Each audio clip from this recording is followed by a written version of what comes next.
দিয়েছি। বলো।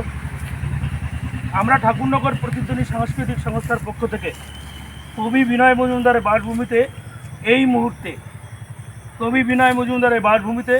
আমরা বৃক্ষরোপণ করছি। এই মুহূর্তে একটি ফলের গাছ, পেয়ারা, বারুই পুরের পেয়ারা আমরা এখানে রোপণ করছি। বিশ্ব পরিবেশ দিবস উপলক্ষে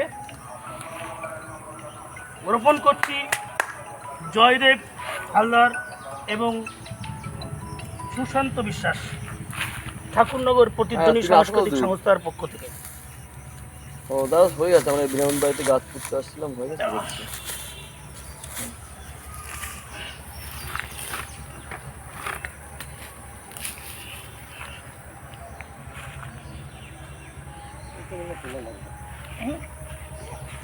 না না ভালো যায়, তুলবে কোনটা তুলতে হবে না।